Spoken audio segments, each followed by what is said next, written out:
Audio Jungle.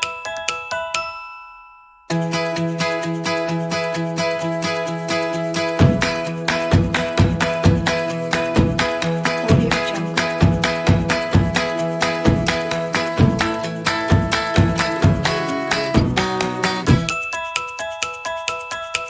Audio Jungle. Audio Jungle.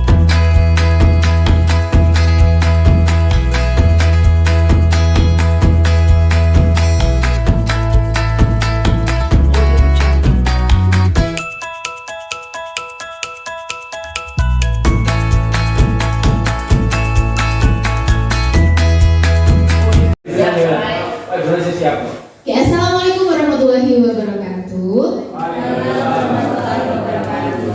Yang saya hormati Bapak Ahmad Ibradi selaku Kepala SMP Negeri 1 Pagedangan yang kebetulan hari ini tidak bisa hadir, diwakilkan oleh Bapak Yogo Hartono selaku Koordinator Standar Proses. Yang saya hormati pula seluruh guru dan staf karyawan SMP Negeri 1 Pagedangan. Alhamdulillahirrahmanirrahim. Wabillahi nasta'in wa ala umuri dunya waddin. Wassalatu wassalamu ala asyrofil anbiya'i wal mursalin wa ala alihi wa sahbihi ajmain. Amma ba'du.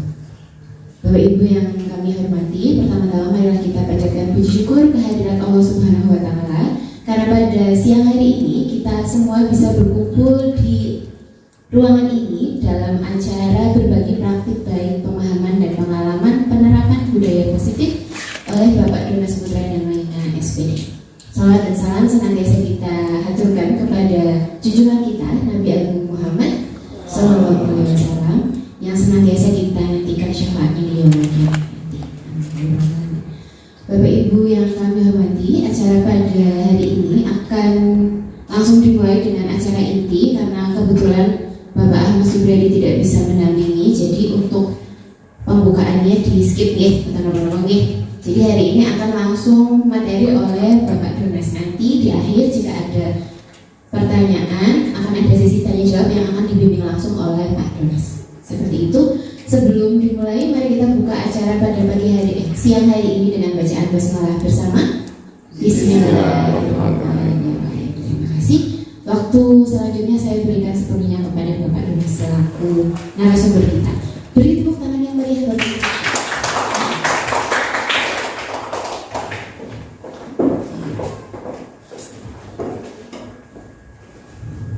Baik, Bapak Ibu, saya buka dulu. Assalamualaikum warahmatullahi wabarakatuh. Yang terhormat Bapak Kepala SMP Negeri 1 Pagedangan, yang kami hormati Bapak Ibu Dewan Guru SMP Negeri 1 Pagedangan. Yang pertama, marilah kita panjatkan puji syukur kepada Allah Subhanahu wa taala karena pada siang hari ini kita masih diberikan kesehatan untuk beraktivitas seperti biasa tanpa ada kurang suatu apapun. Salawat serta salam semoga selalu tercurah pada junjungan kita Nabi Muhammad SAW yang selalu kita tunggu syafaatnya di yaumul akhir nanti. Bapak Ibu yang saya hormati, yang pertama saya mengucapkan terima kasih atas ketersediaan Bapak Ibu semua menghadiri acara pribadi saya, yaitu diseminasi modul 1.4 dalam rangka kegiatan saya di pendidikan guru penggerak di modul 1.4, dan mohon maaf kami mengganggu istirahat Bapak Ibu semuanya untuk acara ini. Kemudian di siang hari ini saya akan berbagi praktek baik tentang pemahaman dan pengalaman penerapan budaya positif yang sudah saya lakukan di sekolah ini. Tentunya Bapak Ibu semua sudah melakukan yang namanya budaya positif. Oke, Bapak Ibu semuanya sudah pernah dan pasti sudah melakukan, entah itu di kelas, entah itu di lingkungan sekolah kita. Untuk semuanya, selamat datang, salam dan bahagia Ibu dan Bapak guru hebat. Kenapa harus ada bahagianya? Karena kita harus selalu bahagia, ya Bapak Ibu semuanya. Kalau kita tidak bahagia, panjenengan semua pasti ya merasa kurang enak, tidak bahagia. Punya uang banyak tidak bahagia, ya jadinya kurang baik ya. Jadi mari belajar bersama, kita berkolaborasi, saling mendukung demi mewujudkan budaya positif di sekolah kita yang tercinta ini di SMP Negeri 1 Pagaraman. Sebelum materi saya sampaikan kepada Bapak Ibu semua, alangkah baiknya kita ice breaking dulu ya. Nanti Bapak Ibu semua berdiri, mohon berdiri.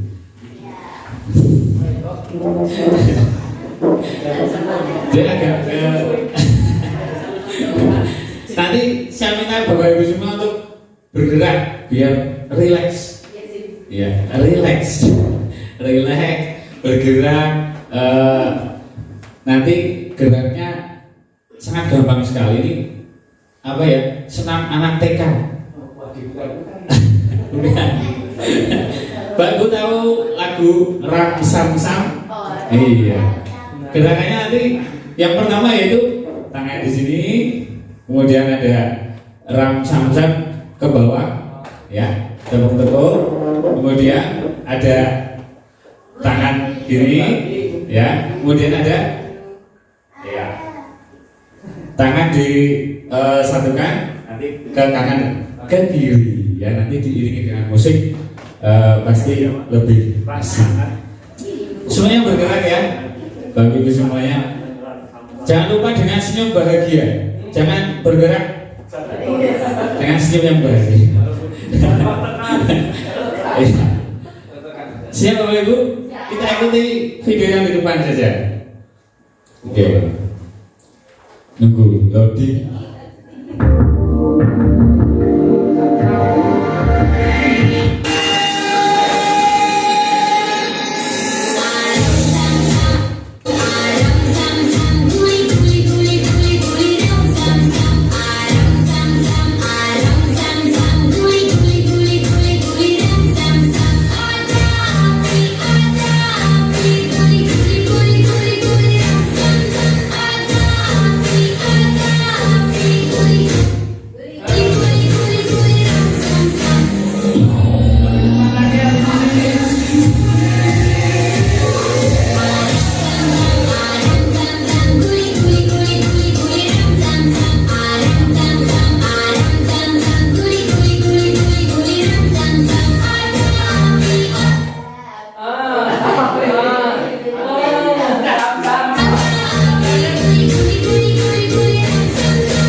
Setelah bergerak lebih seger ya Bu, Bapak?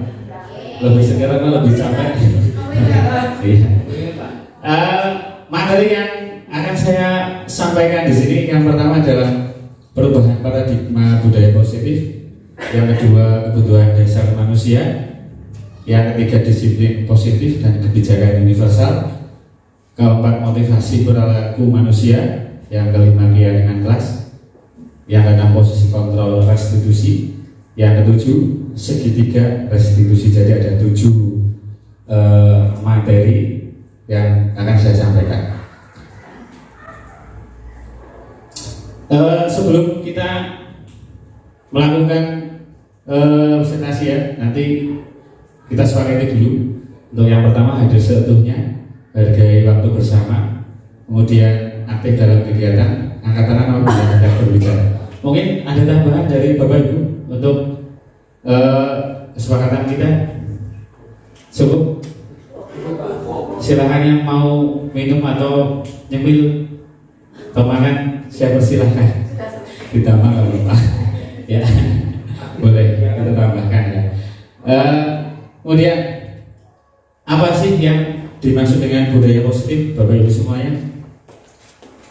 Ada yang mau menjelaskan budaya yang baik. Kemudian apa lagi? Budaya positif, kita akan menggembor-gemborkan yang namanya budaya positif di sekolah. Ya, budaya positif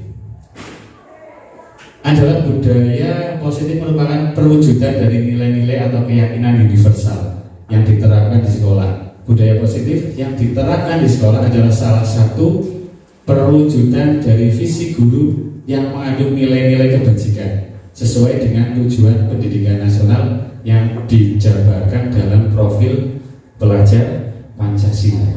Jadi nanti siswa atau murid kita diarahkan untuk menjadi pelajar Pancasila. Ya, ada berapa Bapak Ibu profil pelajar Pancasila?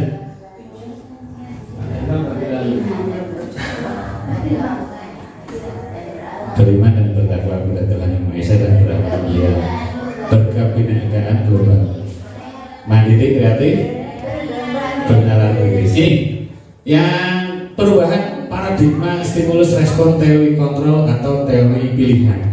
Saya membutuhkan 2 Bapak Ibu guru yang bersedia maju ke depan. Maju ke depan. Pak Bapak, sini Pak Bapak, maju ke depan. Satu lagi, ibu, satu lagi, depan.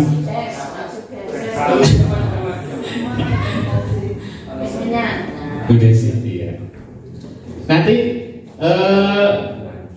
Bu Desi saya jadikan yang A, nanti A dan B. Nanti Bu Desi punya sesuatu yang ada di genggaman Bu Desi. Ya, itu dipertahankan, ya dipertahankan dengan Pak Bambang merayu, ya, merayu dengan terserah, mau dengan ada menyuap, mengancam, merayu, boleh, ya begitu ya, ya silakan Pak Bambang, silakan Bu Desi menggenggam. Silahkan Bu Desi membuka atau tidak, itu terserah Bu Desi dengan rayuan dari Pak Bambang. Silahkan dirayu. Kamu punya apa? Dibuka. Saya kasih ya. Seperti itu, kamu pokoknya berusaha untuk membuka genggaman dari Bu Desi. Ayo Pak Bambang. Oke Bu Desi, bisakah untuk membuka tangannya? Tidak. Ayolah dibuka. Nanti saya ancam loh kalau pada dibuka.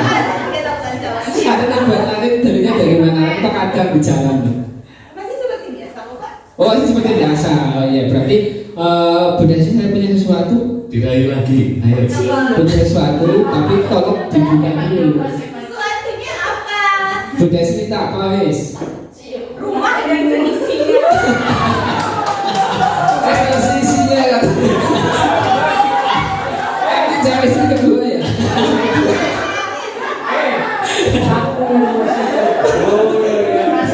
Ayo silakan Bu Desi meminta apa weh, saya turuti, tapi tolong dibuka. Itu rumah dan seisinya. Beneran. Surat atas nama saya.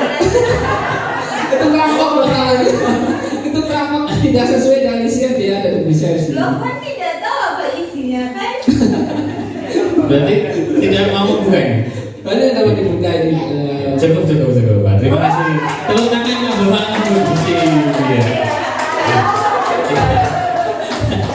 Jadi ini adalah teori genggaman tangan atau kepalan tangan. Di sini ada satu orang yang mempunyai keyakinan teguh sekali. Ya, walaupun dirayu dengan uang, diancam dengan rumah dan seisinya, tidak mau. Jadi apa sih yang didapat dari tadi Bu Desi sama Pak Bambang? Kontrol yang paling diyakini itu dari mana? Dari luar atau dari dalam diri sendiri? Dari dalam diri sendiri. Jadi nanti kita akan ke situ. Jadi keyakinan itu datangnya dari dalam diri sendiri. Kalau dari eksternal itu dari luar. Contohnya dari Pak Bambang. Ada rayuan, ada ancaman. Bisa jadi yang punya genggaman itu ada orang yang membukanya. Karena apa? Karena takut. Terus karena tergiur dengan hadiah. Ya itu. Jadi dari luar, dari eksternal. Juga ada yang mempertahankan karena dirinya yakin. Saya yakin. Saya nggak mau. Ya, ada yang membukanya karena sesuatu hal yang rayuan tersebut. Kita lanjut. Ya, ini Bu. Beberapa miskonsepsi terkait makna teori kontrol menurut Dr. William Glasser dalam kontrol teori atau choice teori pilihan ya. Ilusi guru mengontrol murid. Kita sering melakukannya kalau tidak salah ya. Pada dasarnya kita tidak dapat memaksa murid untuk berbuat sesuatu jikalau murid tersebut memilih untuk tidak melakukannya. Ya, walaupun tampaknya guru sedang mengontrol perilaku murid. Hal demikian terjadi karena murid mengizinkan dirinya dikontrol. Kita kontrol murid nih, suruh disiplin, padahal dia tidak mau. Itu contohnya. Nanti kita akan ke situ. Ya, ilusi kedua, ilusi bahwa semua penguatan positif dan efektif dan bermanfaat. Segala usaha yang mempengaruhi murid agar mengulangi suatu perilaku tertentu adalah suatu usaha untuk mengontrol murid tersebut. Dalam jangka waktu tertentu, kemungkinan murid tersebut akan menyadari dan mencoba untuk menolak bujukan kita, atau bisa jadi murid tersebut tergantung pada pendapat sang guru untuk berusaha. Kita sering mengajak murid, membujuk murid, ya, murid kita, siswa kita. Ada yang mau, ada yang tidak mau. Iya tidak Bu, Bapak Ibu? Ya, ada yang manut, nasi orang manut. Nah, itu miskonsepsinya. Kemudian selanjutnya, ilusi bahwa kritik dan membuat orang merasa bersalah dapat menguatkan karakter. Menggunakan kritik dan rasa bersalah untuk mengontrol murid menuju pada identitas gagal. Kadangkala sulit bagi guru untuk mengidentifikasi bahwa mereka sedang melakukan perilaku ini, karena seringkali guru cukup menggunakan suara halus untuk menyampaikan pesan negatif. Selanjutnya, ilusi bahwa orang dewasa memiliki hak untuk memaksa. Kita lebih dewasa dari murid kita. Ini banyak orang dewasa yang percaya bahwa mereka memiliki tanggung jawab untuk membuat murid-murid berbuat hal tertentu. Apapun yang dilakukan dapat diterima selama ada sebuah kemajuan berdasarkan sebuah pengukuran kinerja. Perilaku memaksa tidak akan efektif untuk jangka waktu panjang, dan sebuah hubungan permusuhan akan terbentuk. Kalau kita menyadari bahwa kita sebagai orang dewasa menyuruh anak nih, ya, untuk melakukan hal yang seperti ini, memaksa. Kita sebenarnya banyak memaksa atau tidak memaksa, Bapak Ibu semuanya? Memaksa. Tujuannya apa? Patuh, disiplin, dan sebagainya. Sebenarnya disiplin nyaman apa enggak? Tidak. Nyaman apa tidak? Orang harus disiplin, tapi tidak dari diri sendiri. Tidak kan? sama seperti murid kita sebenarnya Bu. Kalau kita contoh saja, kita sudah berapa absen yang foto itu, kita harus sampai di sekolah jam 7 kurang. Ya, berarti kita kan harus disiplin. Terpaksa atau dari hati? Iya, boleh juga seperti itu. Dari hati, jadinya terpaksa. Kemudian, siapa sesungguhnya yang memiliki kontrol? Yang tadi ya, yang memiliki kontrol itu seharusnya siapa? Diri kita sendiri. Ya. Di sini ada tabel stimulus respon dan teori kontrol atau teori pilihan. Stimulus responnya, kita mencoba mengubah orang agar berpandangan sama dengan kita. Teori kontrolnya, kita berusaha memahami pandangan orang lain tentang dunia. Yang kedua, perilaku buruk dilihat sebagai suatu kesalahan. Teori kontrolnya, semua perilaku memiliki tujuan. Orang lain bisa mengontrol saya, tapi hanya ada yang bisa mengontrol diri Anda. Selanjutnya, saya bisa mengontrol orang lain, Anda tidak bisa mengontrol orang lain. Kemudian, pemaksaan ada pada saat bujukan gagal. Dibujuk gagal. Ya, kolaborasi konsensus menciptakan pilihan-pilihan baru. Kemudian model berpikir menang atau kalah. Selanjutnya model berpikir menang, tidak ada yang kalah, semuanya menang. Ya. Selanjutnya adalah kebutuhan dasar manusia. Kebutuhan dasar manusia ada 1, 2, 3, 4, 5. Yang paling di tengah itu namanya survival atau bertahan hidup. Semua itu semua orang harus bisa bertahan untuk hidup, ya. Kemudian kebutuhan dasar lainnya adalah kasih sayang dan rasa diterima. Kebutuhan untuk diterima, dikasih sayang, diberi kasih sayang oleh orang yang terdekat kita, ya. Kemudian punya penguasaan, kebutuhan pengakuan atas kemampuan. Kita mampu melakukan, ada butuh pengakuan dari siapa? Dari diri kita sendiri, dari atau orang lain. Kalau pengakuan ini orang lain, ya. Kemudian kebebasan, yaitu kebutuhan akan pilihan. Saya pengen bebas, ya, tidak terikat. Kemudian kesenangan. Butuh senang apa butuh tidak, Bapak Ibu? Iya, kita butuh kesenangan, kebutuhan untuk merasa senang. Lanjutkan. Lama ini.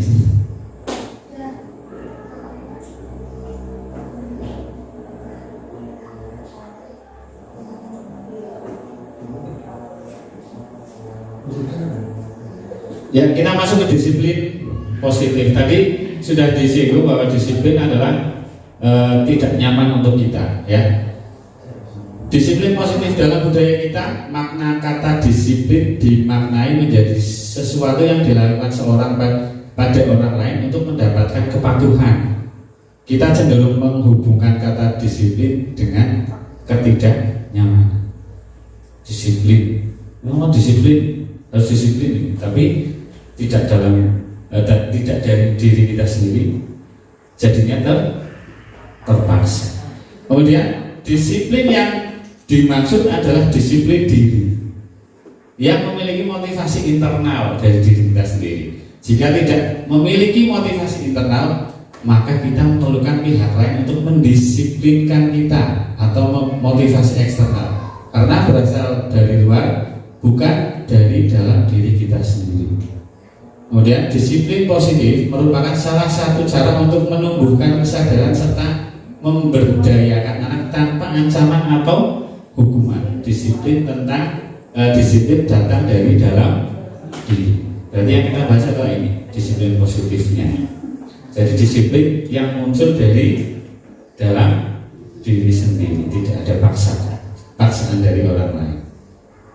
nilai-nilai kebijakan universal yang tadi saya singgung ya, adalah sifat positif manusia yang merupakan tujuan mulia yang ingin dicapai setiap individu dengan mengaitkan nilai-nilai kebajikan yang diyakini seseorang, maka motivasi intrinsiknya akan terbangun sehingga mengerjakan motivasi dari dalam untuk dapat mencapai tujuan mulia yang diinginkan. Nilai-nilai kebajikan yang ingin dicapai dapat dikenal melalui profil pelajar Pancasila. Ya, ini yang harus kita tanamkan di murid-murid kita, yaitu 7. Ada beriman dan bertakwa kepada Tuhan Yang Maha Esa dan berakhlak mulia, berkebinekaan global, bergotong royong, kreatif, bernalar kritis dan mandiri. Ya. Selanjutnya adalah motivasi perilaku manusia. Ada hukuman, ada penghargaan, ada konsekuensi, ada restitusi. Nanti hukuman, penghargaan, konsekuensi, restitusi. Nanti Bapak Ibu ada soal yang panjenengan semua akan jawab. Sudah saya bagian kertas ya. Nanti milih ini konsekuensi, hukuman atau yang ya. Motivasi adalah dorongan yang timbul pada seseorang secara sadar atau tidak untuk melakukan suatu tindakan untuk mencapai tujuan tertentu. Berikut ini ada 3 motivasi perilaku: eksternal, dan internal. Eksternal yang pertama, untuk menghindari ketidaknyamanan. Apakah yang akan terjadi apabila saya tidak melakukannya? Itu pertanyaan. Kenapa? Apa yang terjadi kalau saya tidak melakukan hal itu? Nanti kalau tidak melakukan hal itu terjadi apa namanya? Motivasi eksternal yang kedua, untuk mendapatkan imbalan dari orang lain atau institusi. Apa yang akan saya dapatkan apabila saya melakukannya? Penghargaan, ya, bonus. Kita sering melakukan hal seperti itu pada murid. Saya kasih ini, saya berikan uang, saya ngasih nilai tambahan. Kalau kamu ranking 1, saya berikan mobil aja. Yang dari motivasi internalnya, tujuan disiplin positif ini untuk menghargai nilai-nilai kebajikan diri sendiri. Ya, saya akan menjadi orang yang seperti apa bila saya melakukannya. Ya, saya akan bertanggung jawab dengan apa yang sudah saya lakukan. Misalnya ada anak yang terlambat sekolah. Kalau kita ada anak yang terlambat, apa yang kita lakukan? Yang sudah kita lakukan. Telat kowe.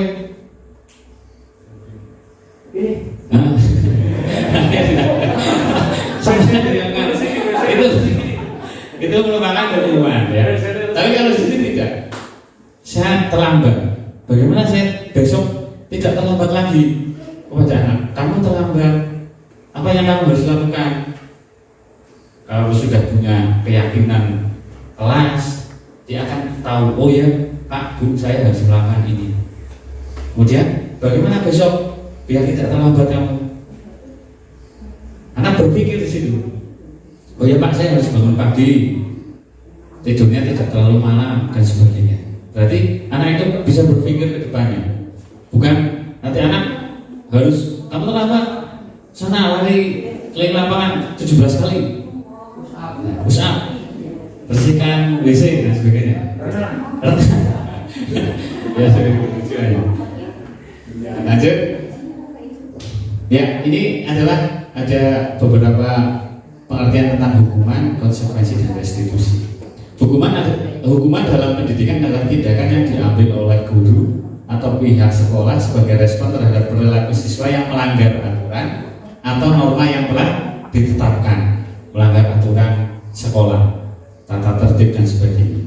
Konsekuensi hasil atau akibat alami dari perilaku siswa yang dapat terjadi tanpa campur tangan guru. Konsekuensi dalam pendidikan lebih bersifat logis terkait langsung dengan tindakan siswa.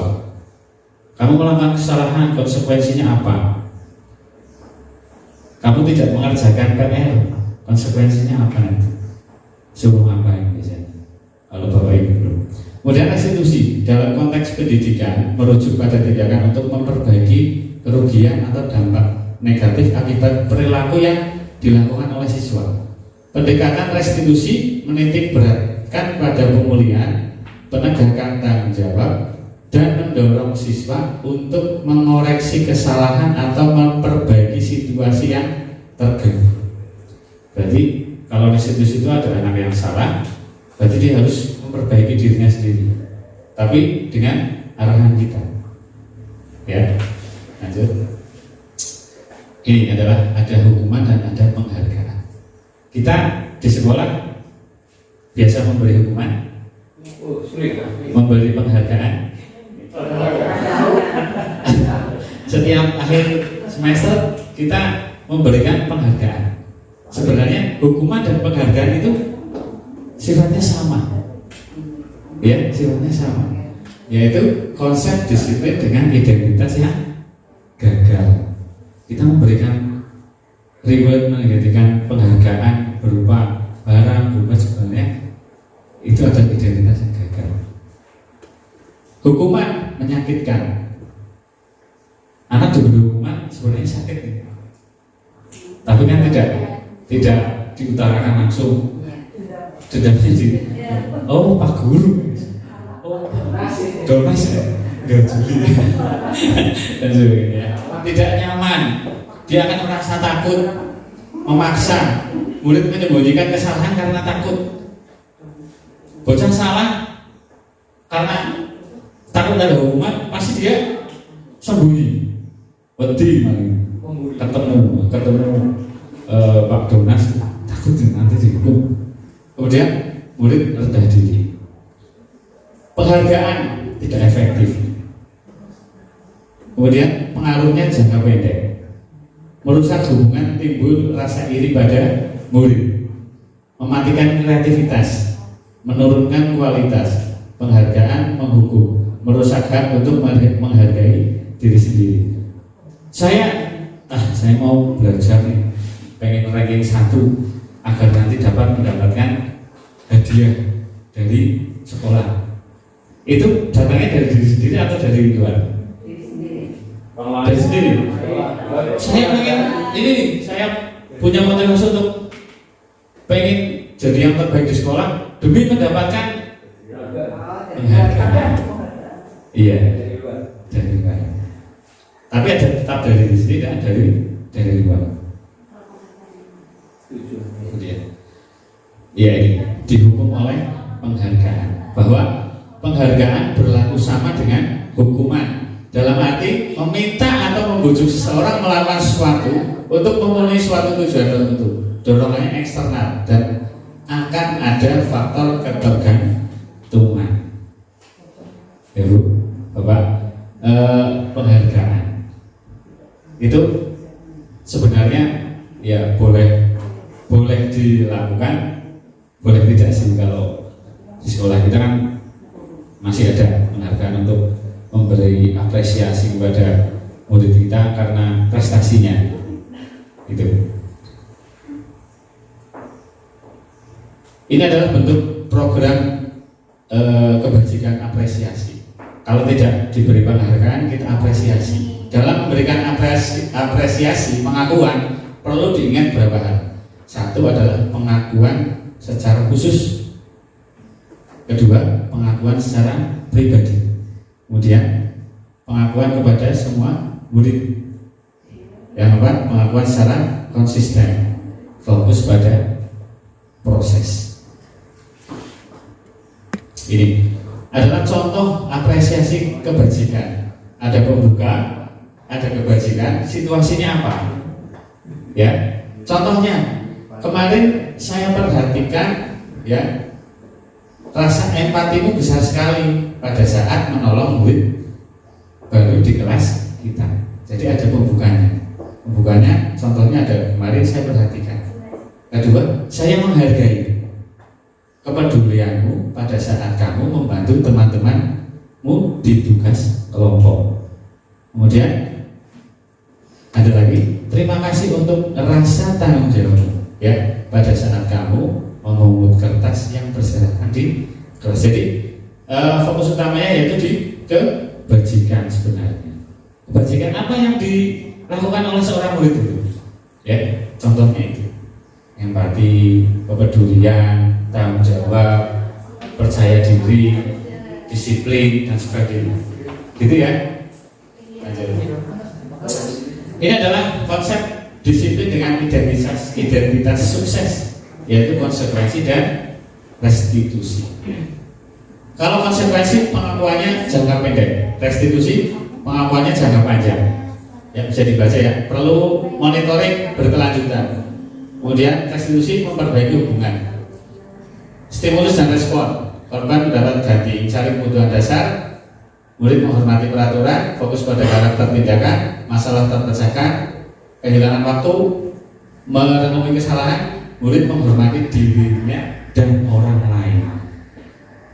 Ini adalah bedanya konsekuensi dan restitusi. Kita ke restitusi.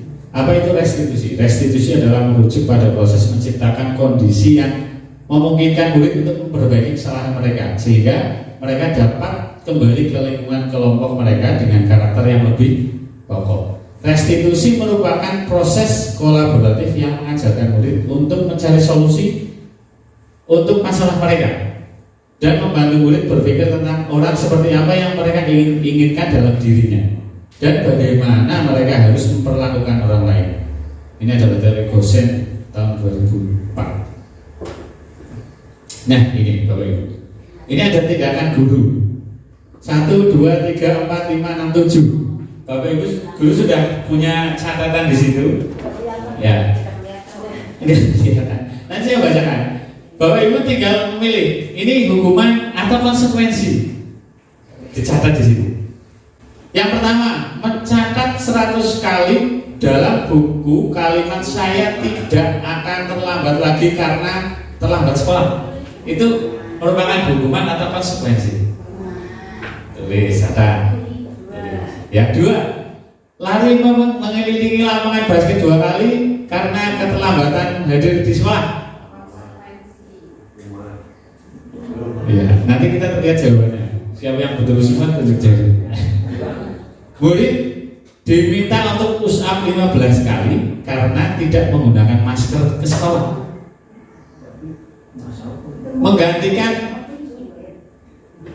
Menggantikan kertas tugas teman yang telah dicoret-coret.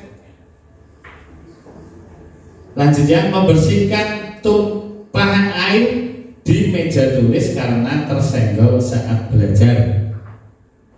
Murid disuruh untuk mengenakan sepatu seharian karena tidak mengenakan sepatu hitam.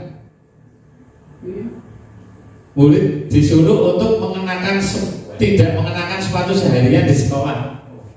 Tidak mengenakan sepatu seharian di sekolah karena tidak mengenakan sepatu hitam. Itu nomor 6. 7.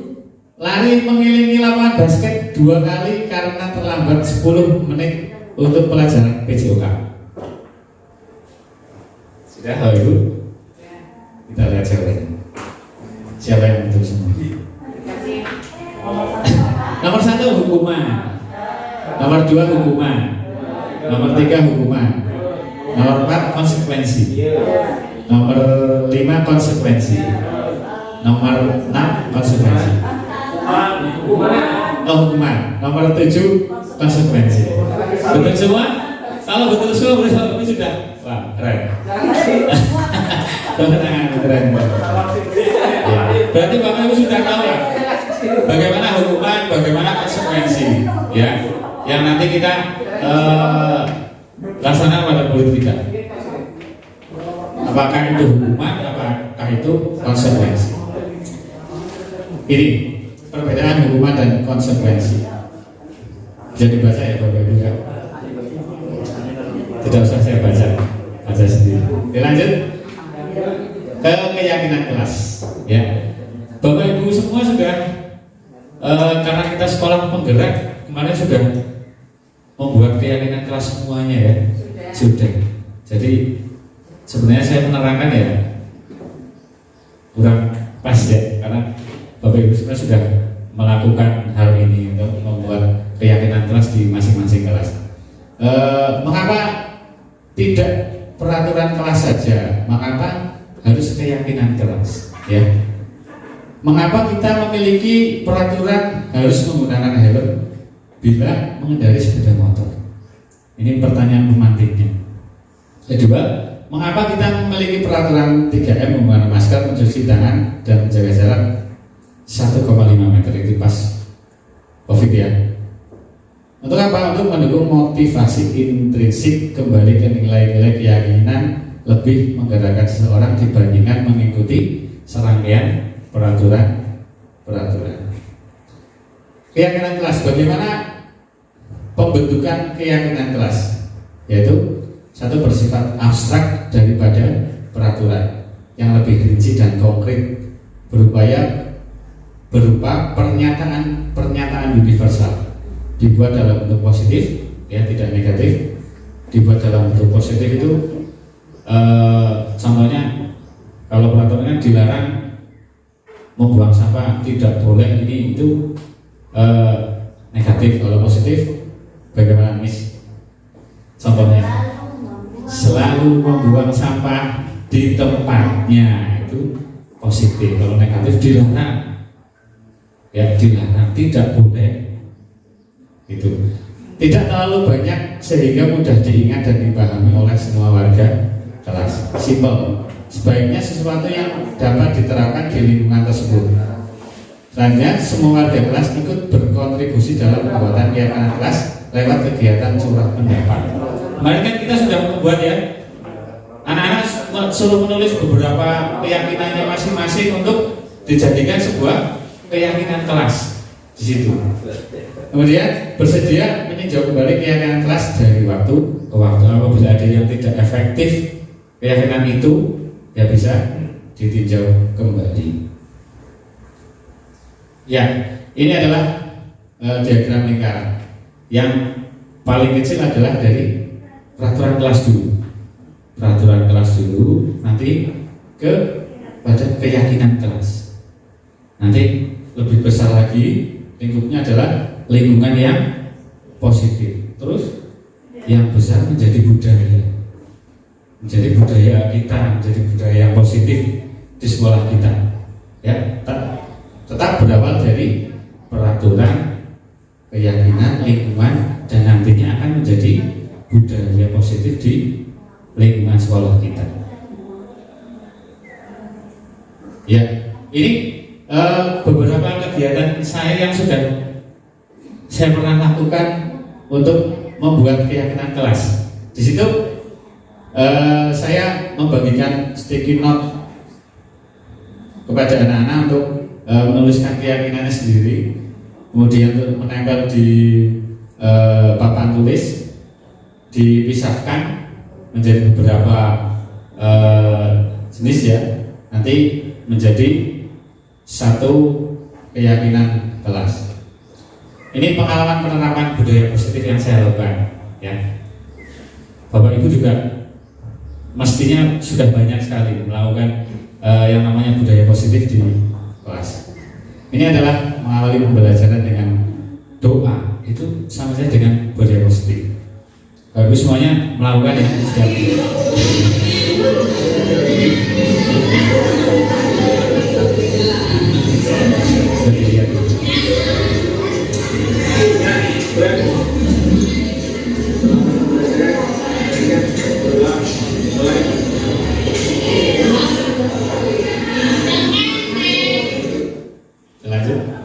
ya, pengalaman penerapan budaya positif mengajak siswa melakukan refleksi diri di awal atau di akhir pembelajaran melalui kegiatan berikut: memberi sticky note untuk refleksi terkait materi pembelajaran.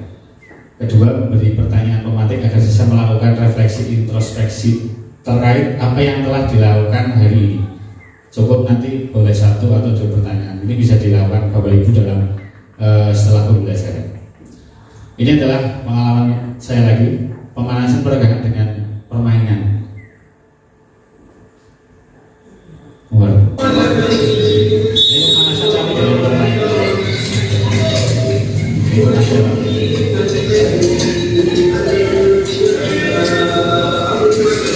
Ini namanya mencuri kelompok lain untuk dikumpulkan di kelompoknya sendiri. Nanti kalau sudah di tengah habis, baru mengambil di kelompok lain. Itu tujuannya untuk anak bergerak saja. Ya, biasanya kalau suruh lari saja kan anak bosan. Mau di. Ini adalah pengalaman tadi, siswa mengucapkan terima kasih saat guru menutup pembelajaran. Ya, ini.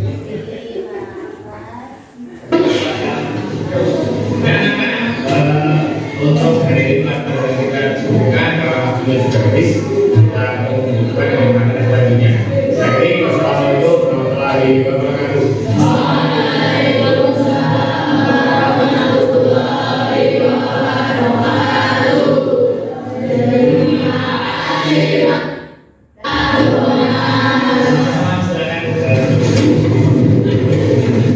Bapak Ibu bisa melakukan hal tersebut setelah pembelajaran. Nanti kita ya sharing bersama-sama. Ini pengalaman penerapan melakukan segitiga restitusi. Mari.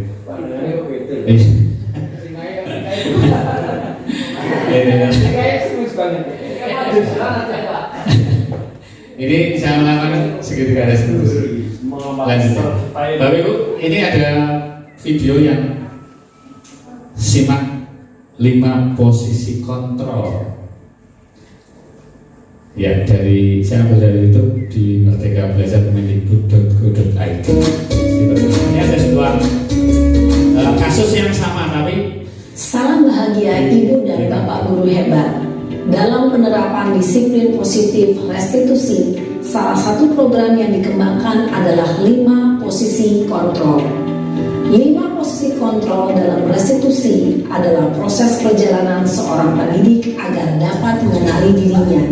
Pada video kali ini, kita akan membahas tentang 5 posisi kontrol yang dikembangkan oleh Diane Gosser dan contoh penerapannya.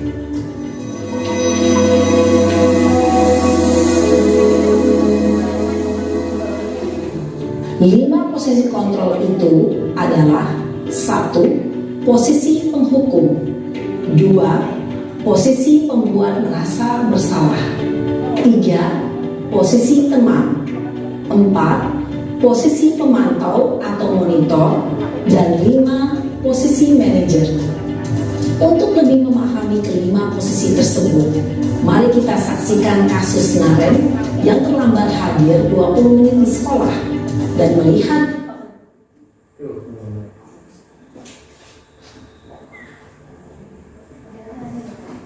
bagaimana kelima posisi kontrol dalam menghadapi masalah tersebut.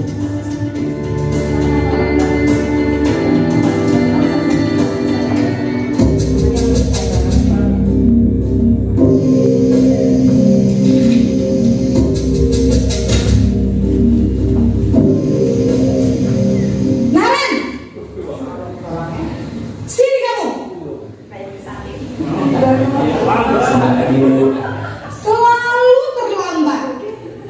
Kamu deh pasti terlambat. Maaf Bu, saya Apa? Apa coba?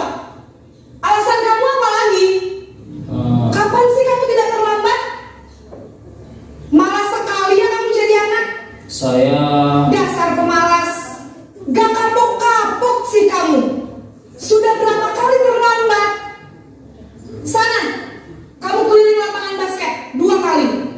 kenapa saya harus keliling lapangan basket Bu? Kenapa? Kamu melawan ibu? Berani-beraninya jawab. Sudah terlambat, masih berani jawab pula. Sekarang, Keliling lapangan basket 5 kali sekalian, biar kapok. Cepat, pergi Kasih dulu. ke lapangan basket.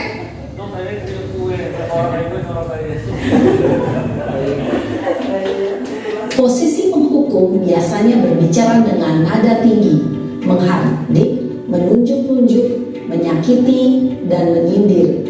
Hukuman bisa berupa fisik maupun psikis. Ibu dan bapak guru hebat. Dampak yang terjadi pada murid ketika guru berada pada posisi penghukum adalah murid cenderung akan memberontak, bahkan menyimpan dendam.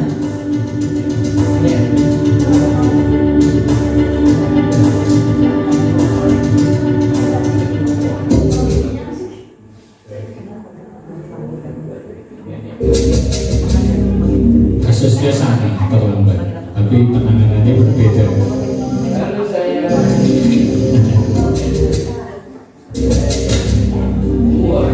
tadi masuk di sana.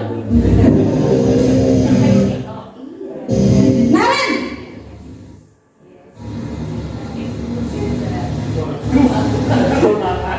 Selamat pagi Bu. Naren, kamu kenapa terlambat lagi? Nah, ya Tuhan Naren, kamu senang ya bikin ibu susah ya? Kalau kamu terlambat lagi, nanti ibu yang ditegur bapak kepala sekolah, nak. Disangka ibu tidak bisa membina kamu. Duh, gimana ini? Gimana Bu Desi? Maaf Bu. Duh Gusti Naren, kamu suka ya kalau ibu ditegur bapak kepala sekolah? Terus, sekarang ibu harus tulis apa ini di buku absen? Ini kamu sudah sering terlambat. Sabar. Loh, ibu harus apa coba? Maaf Bu. Maaf sekali. Ya sudah, lain kali jangan bikin ibu susah lagi ya. Anak ya, ibu tidak akan kuat lagi kalau kamu begini terus. Bisa jantungan kalau ibu ditegur bapak kepala sekolah. Sana cepat ke kelas. Maaf ya Bu. Maaf sekali. Posisi pembuat rasa bersalah berbicara dengan nada tenang, cenderung lembut. Namun kata-kata yang diutarakan membuat murid merasa menjadi orang yang gagal, memandang buruk dirinya sendiri, merasa tidak berharga, dan tidak sanggup membahagiakan orang lain.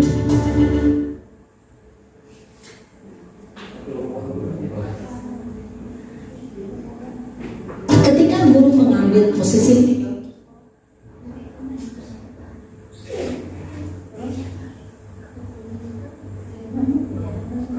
Aduh, senyumnya. Aduh, senyumnya nanti bengkak. Kita harus senyum biar bisa tutup. membuat rasa bersalah, murid akan menganggap dirinya yang bersalah dan ia akan menyimpan emosi negatif tersebut di dalam dirinya.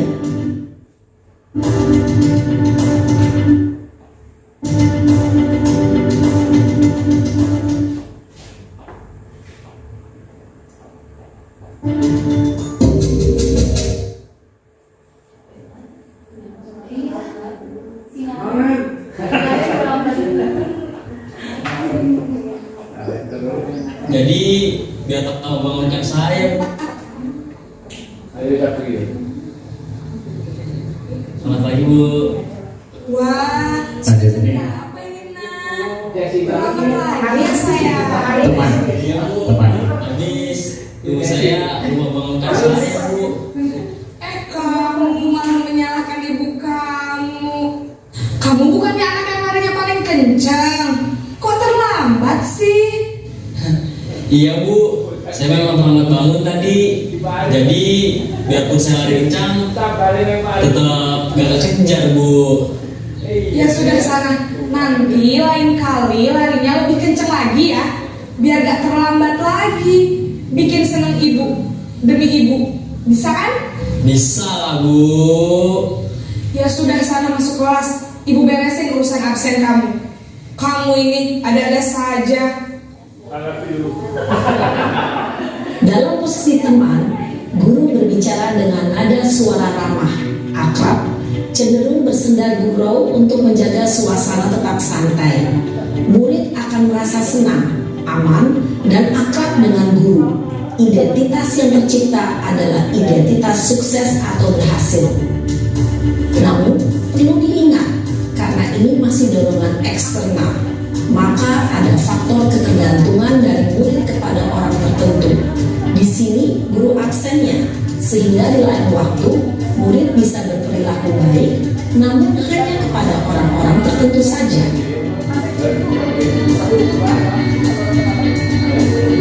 Jadi posisi pemantau atau monitor. Naren,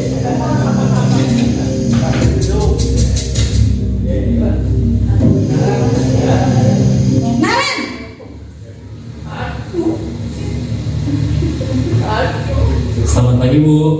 Naren, apa peraturan sekolah kita tentang jam berapa kita harus masuk sekolah, nak? Kita harus di sekolah jam 7 Bu. Iya betul, sekarang sudah jam 7.20. Naren sudah tahu konsekuensinya jika terlambat hadir. Paham Bu. Saya harus tinggal kelas pas jam istirahat selama 20 menit. Iya benar, konsekuensinya demikian. Jadi nanti jam 9.30 pas istirahat, kamu harus tinggal di kelas, kerjakan tugas tambahan untuk ketertinggalan kamu, ya? Baik Bu. Posisi pemantau mengandalkan penghitungan atau data untuk mengontrol murid. Guru mengarahkan murid berdasarkan peraturan dan konsekuensi. Seorang pemantau menunjukkan bahasa tubuh dan ekspresi wajah yang datar dan cenderung formal.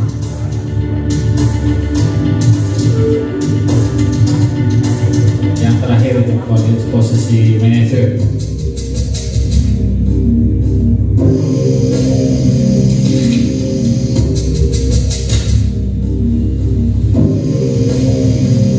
Naren,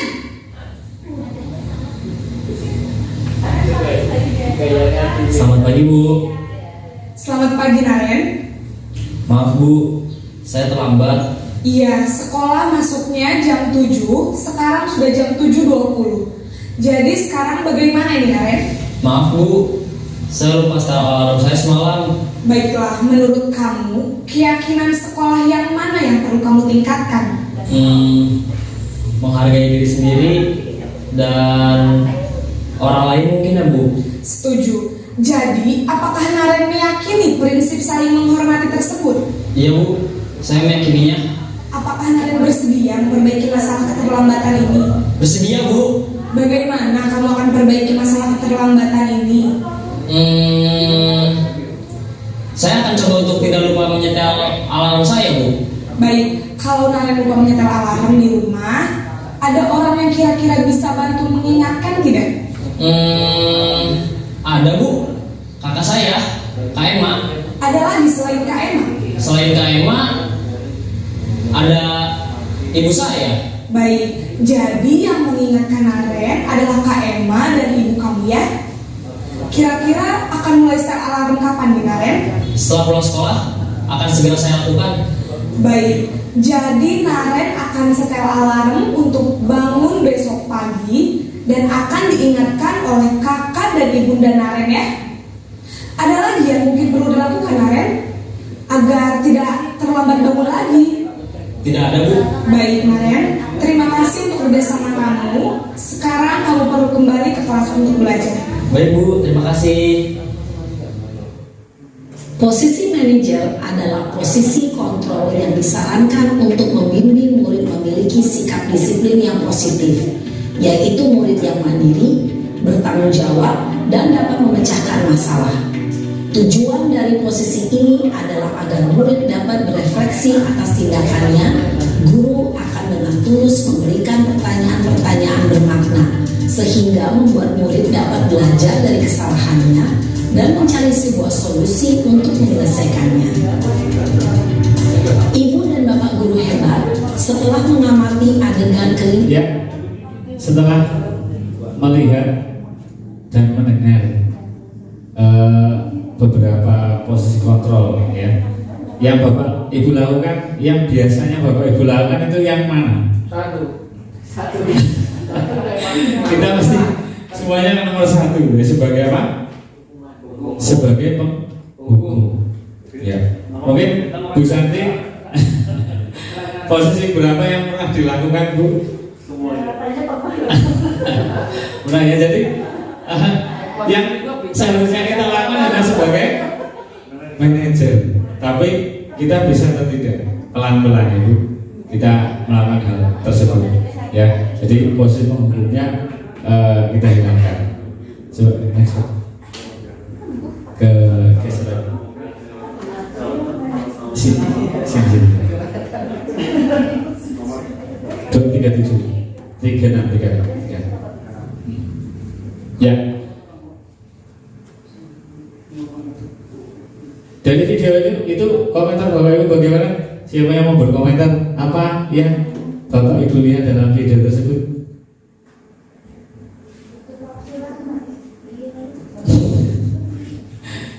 Coba? Enggak ada.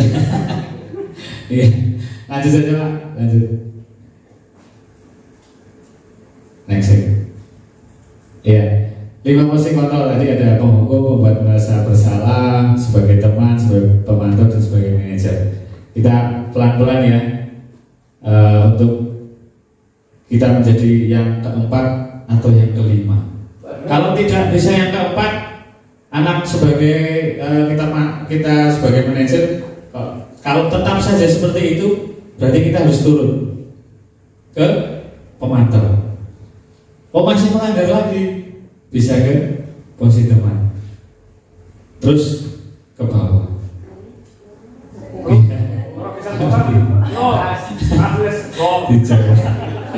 Lanjut. Next. Selanjutnya ada 5 posisi kontrol, nanti bisa dibaca. Ada motivasinya, gagal, sukses, kemudian penghukum, buat rasa bersalah, teman, pemantau, manajer, guru yang berbuatnya bagaimana, berkata, hasilnya, kaitan dengan kualitas, muridnya berkata apa, dan dampaknya bagi murid itu bagaimana. Lanjut Pak. Lanjut aja. Next. Ya. Tadi sebenarnya ada soal untuk Bapak Ibu semua tadi. Next aja. Intervensi 30 detik. Intervensi ini bisa membantu murid kembali ke tujuan semula dengan cukup singkat, dengan cara konfrontatif, pertanyaan-pertanyaan yang diajukan. Biasanya dikemukakan oleh seorang pemantau atau manajer. Kita kalau sebagai manajer, sebagai pemantau, ini nih. Ya, apakah kamu ingin berbuat lebih baik? Ya. Apakah saat ini kamu sedang menjadi orang yang sedang kamu inginkan? Kepada ya, apakah kamu bisa mengubah kegiatan perilaku kamu saat ini menjadi sikap yang lebih membantu dan sebagainya? Itu yang terakhir. Apakah apa yang kamu inginkan, peraturannya apa? Ya, ini adalah sebagai pemantau atau manajer. Kata-katanya seperti itu. Ya. Apakah bisa saya bantu? Iya. Kamu terlambat, kamu harus keliling lapangan itu penghukumnya. Jadi ini kata-kata, contoh kata-kata yang diinginkan kita sebagai pemantau atau manajer. Next Pak. Iya, kita harus menjadi orang sangat sabar. Next saja. Iya. Tadi itu gambar segitiga restitusi sebenarnya, yang tadi tidak ada gambarnya. Yang pertama adalah untuk membuat anak yang merasa gagal karena berbuat salah menjadi positif terhadap dirinya. Yaitu segitiga restitusi kan ada yang bawah menstabilkan identitas. Guru berkata, berbuat salah itu hal yang manusiawi. Ya, kemudian tidak ada manusia yang sempurna. Bapak Ibu juga buat salah. Itu untuk kata-katanya. Lanjut Pak. Terus ke sampingnya ada segitiga restitusinya yaitu validasi kebutuhan anak. Kebutuhan itu bagaimana? Membantu murid mengenal basic kebutuhan dasarnya. Kebutuhan dasar tadi ada berapa kebutuhan dasar? 5 ya. Itu harus diketahui. Tindakan manusia tujuannya adalah memenuhi basic: power, freedom, love, belonging, fun, survival. Benar Miss? Iya. Guru berkata, kamu bisa saja kan melakukan hal yang lebih buruk, tapi kamu tidak melakukannya kan? Ya seperti contohnya seperti itu. Memvalidasi kebutuhan siswa atau kebutuhan murid. Lanjut Pak. Kemudian setelah memvalidasi, kita tanyakan keyakinannya. Ya, anak melihat kesalahannya, hubungan dengan norma sosial, norma nilai yang mendasari manusia berinteraksi dengan orang lain. Ya, guru berkata, apa nilai yang kita percaya di kelas atau di sekolah kita? Kita tanyakan itu, menanyakan keyakinan kelas yang sudah dibuat. Ya, kita belajar menjadi orang yang sabar kepada murid. Kira-kira bisa apa tidak gitu kan? Ayo Pak, bisa. Saya percaya bahwa ini bisa. Ini video saya menarik segitiga restitusi. Iya. Play. Di kasusnya dua belajar di kelas, keluar minta izin, tapi dia tidak masuk lagi ke kantin. Iya, ini materinya itu 5 ya, untuk mempersiapkan gelar yang akan dilaksanakan. Ini contohnya. Karena sudah dibagi beberapa kelompok. Kalau guru BK nanti penantinya ada di minggu depan ya. Nanti saya beritahu beberapa kelompok untuk mendiskusikan bagaimana besok kamu membuat gelar ya, nantinya. Kenapa sih Pak? Saya izin bilang lagi sebenarnya. Silakan, jangan lama-lama ya.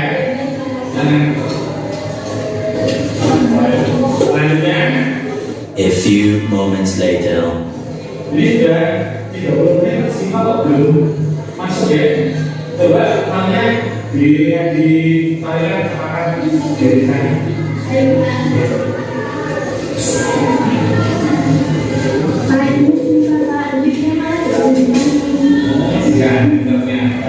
Nanti kamu setelah belajarkan kamu Pak Manusia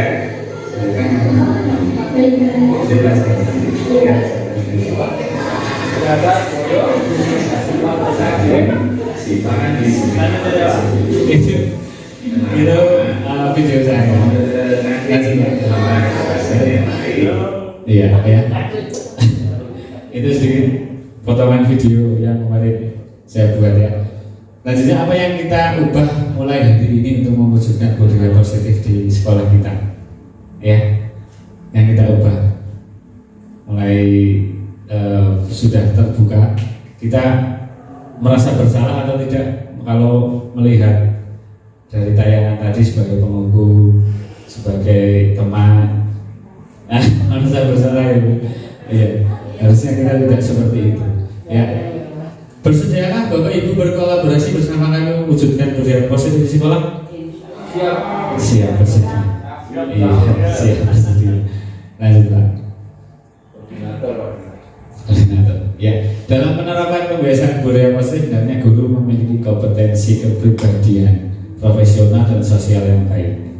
Guru mampu berefleksi pada posisi kontrolnya saat ini, bagaimana perjalanan dirinya sebagai seorang among atau manajer untuk menuntun siswanya menjadi pribadi yang mandiri, merdeka dan bertanggung jawab. Semoga di sesi belajar ini membawa manfaat sehingga dapat mewujudkan profil pelajar Pancasila. Mungkin Bapak Ibu ada pertanyaan, silahkan. Boleh. Silahkan Miss Dirna, ada pertanyaan. Ya.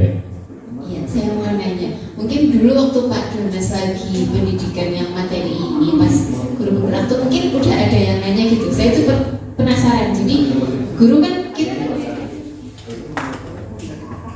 kita tuh dituntut untuk menjadi teman gitu kan sama anak. Kita harus, kamu merasa tidak kesalahan kamu di mana? Menurut kamu harus ini, kamu harusnya gimana? Kita kan dituntut seperti itu. Iya, betul sekali. Oke, cuman mereka tuh setahu saya anak-anak sini tuh kebiasaan mereka di rumah tuh habitnya tuh ya kayak gitu. Bocah lalat teman, cepetan gitu loh. Jadi habit di rumahnya mereka tuh kayak gitu. Jadi ketika kita di sekolah seperti itu nggak ngaruh. Tidak berpengaruh. Iya, sama mereka gitu. Itu harusnya gimana ya? Iya. Coba saya jawab ya, Miss.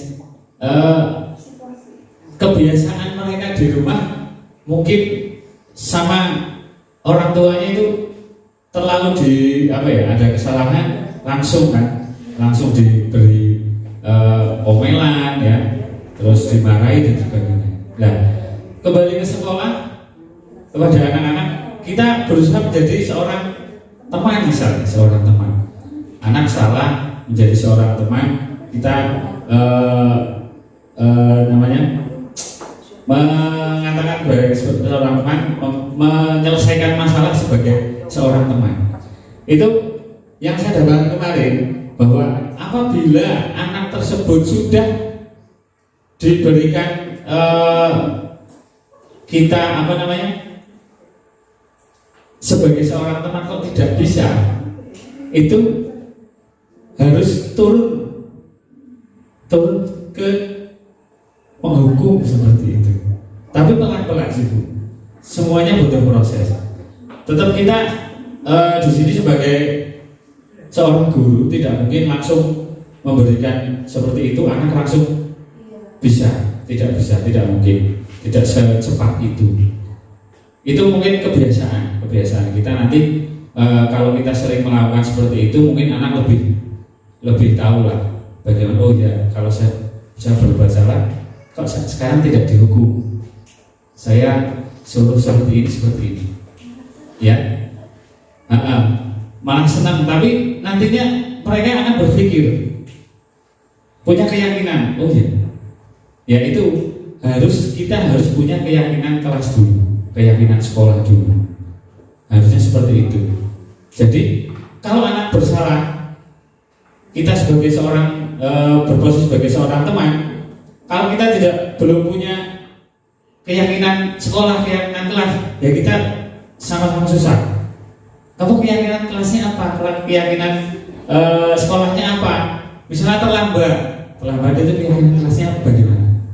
Ya, kalau kita belum punya itu, ya memang kita tidak bisa. Kita harus punya dulu keyakinan kelas, keyakinan sekolah yang menjadi nanti budaya positif kita. Seperti itu.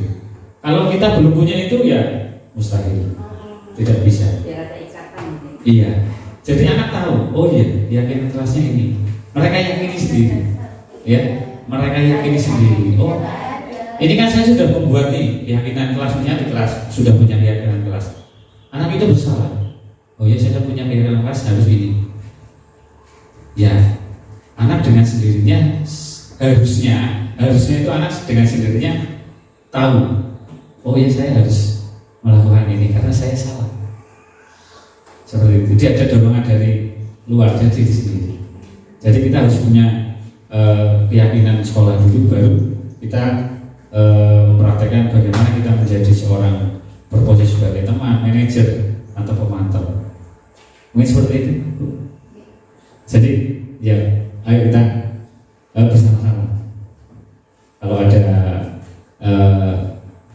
lain waktu, mungkin kita membahas tentang bagaimana kita membuat keyakinan sekolah yang besar untuk menjadi budaya positif kita di sekolah kita tercinta. Ya, sebagai sekolah penggerak. Mungkin ada lagi? Oh iya, mau Pak Bio. Mau berbagi tarik dengan saya. Silakan Pak. Saya sih Dr. Yimis. Terima kasih waktu yang diberikan kepada saya. Saya senang melihat apa yang dilaporkan Pak Dunas. Rasanya malu ya Pak Bio. Soalnya saya merasa, wah, apa yang saya lakukan dari awal dulu sampai sekarang salah kabur. Ini saya tadi kan ada keyakinan kelas, terus keyakinan sekolahnya, keyakinan sekolah sudah dibentuk belum?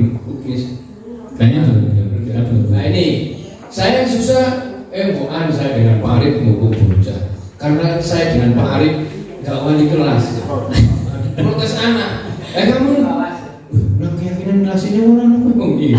Nah, terus saya harus gimana? Seandainya anak yang salah tak hukum pas tidak sesuai dengan keyakinan kelas gimana? Iya. Saya bukan wali kelas. Itu, bukan saya salah ditegur wali kelasnya. Soalnya saya takutnya dengan miss. Terima kasih Pak. Ya terima kasih Pak Yogo. Sebenarnya yang dilakukan Pak Yogo dari dulu sampai sekarang sebenarnya tidak ada yang salah Pak. Karena ya eranya sekarang sudah berbeda. Ya kalau dulu kalau zaman saya sekolah sih mungkin masih guru masih bisa memukul muridnya. Saya juga pernah dipukul bapak guru saya dulu. Tapi kalau sekarang kan tidak diperbolehkan. Tapi itu mungkin tidak salah Pak. Kalau menurut saya, kalau dulu Pak Yogo pernah menghukum anak itu tidak salah karena kita kan sekarang kurikulumnya berbeda dan kita punya harus menegakkan namanya segitiga restitusi dan sebagainya. Tidak salah. Dengan Pak Yogo yang tidak wali kelas yang menghukum anak misalnya, menanyakan ke anak kok tidak sesuai dengan keyakinan kelasnya. Iya. Di pembelajaran atau di luar Pak? Di luar. Di luar pembelajaran. Kalau di pembelajaran kan kita bisa tahu keyakinan kelasmu apa. Kalau tidak melakukan hal ini kita bisa lihat di keyakinan kelas. Kalau di luar ya seperti itu tadi. Yang tadi saya jelaskan bahwa sebenarnya kita belum mempunyai keyakinan sekolah. Jadi kita sebenarnya tidak salah sebenarnya, karena kita belum punya keyakinan yang untuk seluruh siswa yang kita punyanya tata tertib, ya, tata tertib sekolah, yang nantinya tata tertib itu menjadi keyakinan sekolah, yang kita sampai sekarang belum punya, ya. Nantinya mungkin kalau sudah punya keyakinan sekolah itu Pak Yogo tahu kamu terlambat, kamu naik pagar, rambut kamu sudah panjang, ya. Kalau kita sudah punya keyakinan sekolah, ya kita harus meyakinkan anak. Ya, kalau memang belum punya keyakinan sekolah ya kita sesuaikan dengan ya sebenarnya yang penting kita tidak menghukum lah Pak sekarang. Tidak menghukum dengan verbal, dengan fisik, itu sebenarnya tidak diperbolehkan. Seperti itu Pak Yogi. Iya. Mungkin ada lagi? Apa sudah cukup? Iya. Lanjut Pak. Iya. Bapak Ibu Guru, terima kasih. Terima kasih. Mari Bapak Ibu Guru bergerak dan menggerakkan. Itu adalah slogan dari guru bergerak, tergerak dalam hati, bergerak untuk menggerakkan kita semuanya. Salam dan bahagia. Ya. Terima kasih Bapak Ibu Guru semua atas waktunya yang sampai detik ini masih duduk terjaga mendengar dan melihat saya. Mohon maaf sekali sudah mengganggu waktu Bapak Ibu semuanya. Terima kasih sekali lagi. Mohon maaf dalam saya memaparkan presentasi ini banyak sekali kekurangan, banyak sekali kata-kata yang salah, mungkin menyinggung Bapak Ibu Guru semua. Saya mohon maaf yang setulus-tulusnya. Saya akhiri.